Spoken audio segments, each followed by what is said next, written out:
Hey guys, Jim Edwards here, and welcome back to the Sales Copywriting Content Marketing Hacks podcast. We are on episode 55. Welcome, Stu. Hello, Jim, and everybody. And just for as a side note, today is Stu's birthday. Happy birthday, Stu. Thank you very much. It's 1 year older, and there you go. So good job. Another day. I do what I can. So what After 21. After 21, I quit counting. It's a 21 with 30 years of experience. There you go. So what are we talking about today? As I feel like I'm on the TV ward. Yeah. So we got an email in, somebody asking about having a difficult time deciding on which story is best for which offer. Right. I have so many stories. However, I'm not sure which ones are correct for my audience, and just trying to figure out how to, struggle putting it into words for my ideal audience. Okay. So let's talk about this for a minute. For those of you who are not familiar with this, you need to go back and review every single frickin' episode we've done, because if this is the first time you've heard hook, story, offer, you are deficient in your education and you must fill in the blanks quickly. That is true. All this cough syrup I've been taking has made me a little grumpy. And my rubber chicken is suffering. I pierced his lip. So beware a rubber chicken with a pierced chicken lip. So your story, the purpose of that formula, hook, story, offer, hook, the only purpose of your hook is to get somebody to stop what they're doing and pre-frame them for the story that's coming next. And so a hook can be a headline, it can be a question, it can be a picture, it can be anything, but that's the whole purpose of a hook. Is most people think that the hook is to stop people in their tracks, and that's only half of it. The second half of the hook is to stop people and to pre-frame them correctly. Love it. For what's coming next. So that's a key distinction. So let's talk about the story. What's the purpose of telling a story in your sales copy? And the whole purpose of the sales copy is to get people in the right frame of mind for your offer.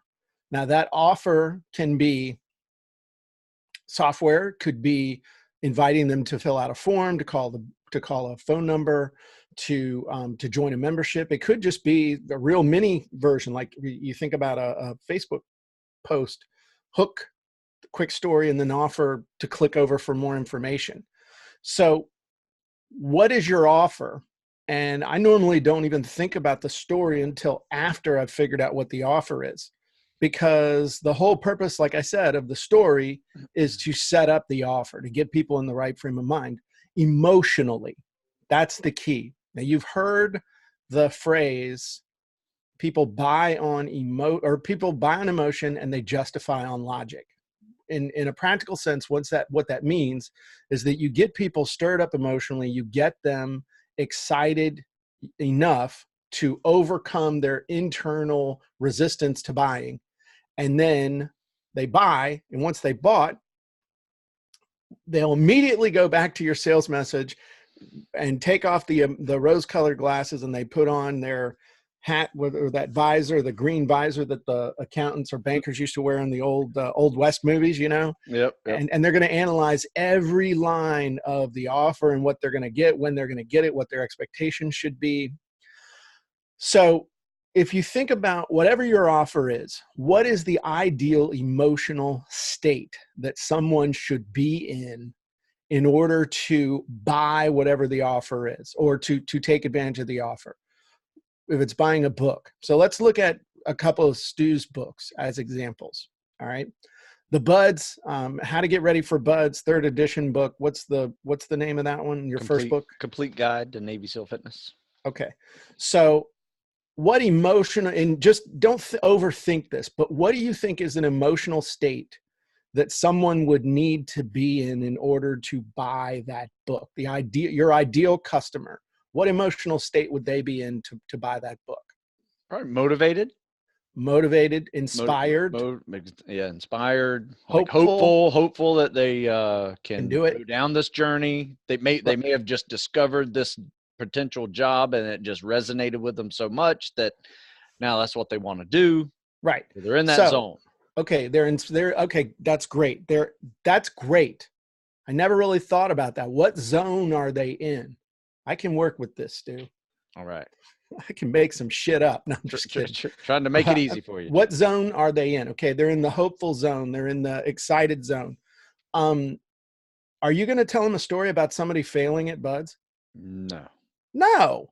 No. No way. No. What kind of a story would you tell somebody to get them inspired about going to Buds and crushing it? I'd tell them about the kid that lost 50 pounds, and joined the Navy and made it through SEAL training, Okay.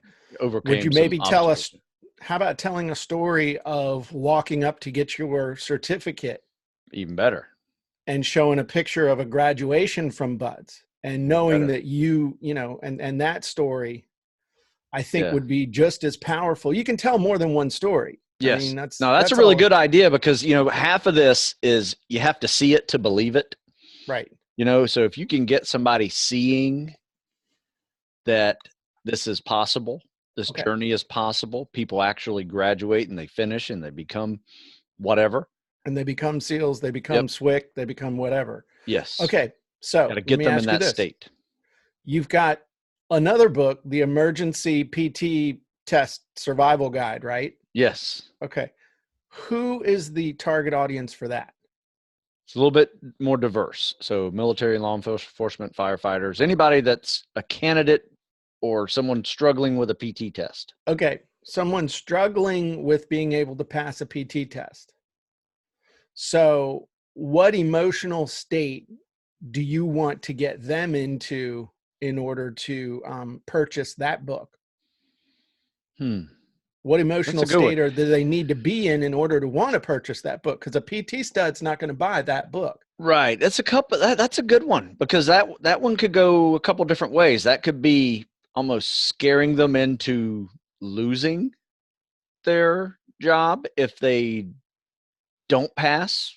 Like, are you fearful of losing this opportunity? But also, hopeful that, there is a plan, there's a solution, right? So that they've discovered.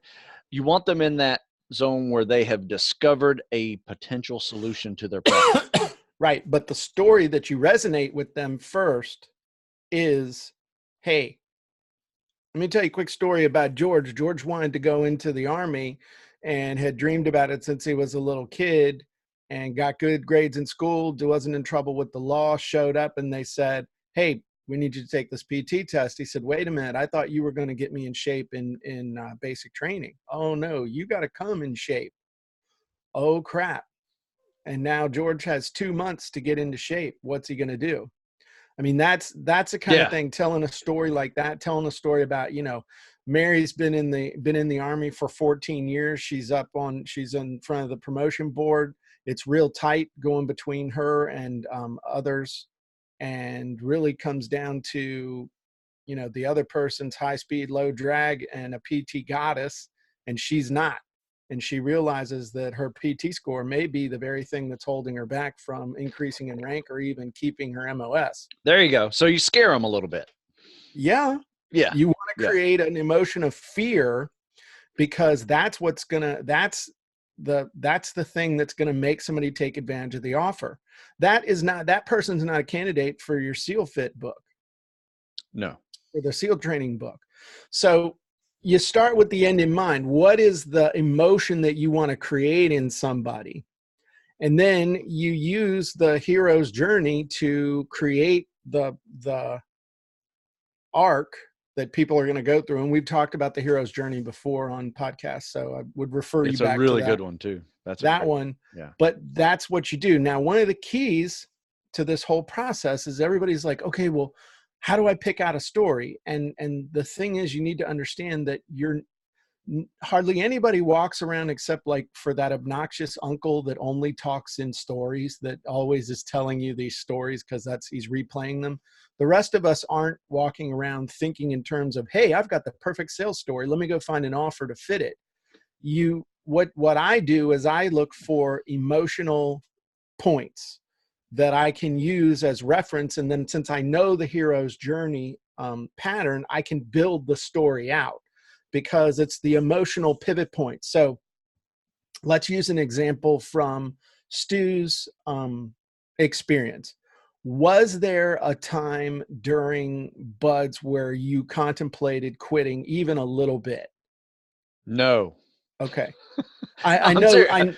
no, I know that. Yeah, I know yeah, you had a plan, but yeah, there are plenty of guys that yeah. they Well, I tell have you what, that. beforehand, yes, you have a series of doubts going into the whole process. Okay. Did I do it enough? So Did I? the night before you started, you had no doubts of whether you were going to be able to do this or not. There was not one single little bit of doubt in your mind that something might happen. I hope I don't get hurt. No, Nothing. no. There were plenty of doubts right there. Okay. Yes. So you could tell a story not about in the middle of Hell Week, which is what everybody talks about. I'm in Hell Week and it's Wednesday night and it's the middle of the night and they say that's when everybody's the tiredest and all this other stuff. That's the story everybody tells. Yes. Nobody tells the story of the night before where I was sitting there worrying, have I done enough? Am That's I a great ready one. enough? And Taking because notes. everybody has that, but then you thought to yourself, you know what? I've been training for 4 years. I can max the PT test. I exceed the standard that they say you should be able to do. And so barring injury, I am just as capable as anybody else of doing this. Yes. And if you'd like to know the exact formula that I use to get myself ready, in fact, I didn't even have these tools at my disposal, then I'd invite you to check out 12 weeks to, Yeah. you see what I mean? Yeah. That's That's great. but you can build the story when you find that emotional, I call it the emotional pivot point. Because you can think back to the emotion, then you can build the story with the arc, and then you can expand and contract it based on how much time and space you need to tell the story. I mean, you can tell that story in 2 sentences. I remember the night before I started SEAL training, sitting there wondering, have I done enough to prepare? That's sentence 1. Sentence number 2 is, then I realized I'd been training for 4 years.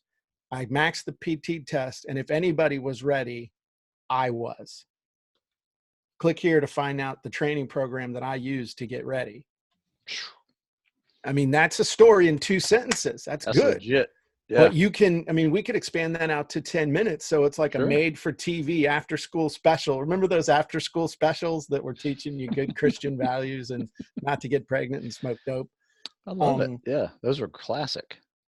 So my point is that you got to figure out the emotion that's going to make them, the emotion that's going to be the trigger for them to buy. Then you got to tell a story that creates that emotion so that when you hit them with the offer, they go, go ahead, or yes, I'm going to do this. Or, oh God, my honey would love that. You see what I mean? That's the key. That is the whole key to this. And we'll be discussing a lot more of this in my upcoming book, Sales Story Secrets, which will be available fall 2020. Nice. So there you go. Good segue. You like that, huh? I like that. That was good.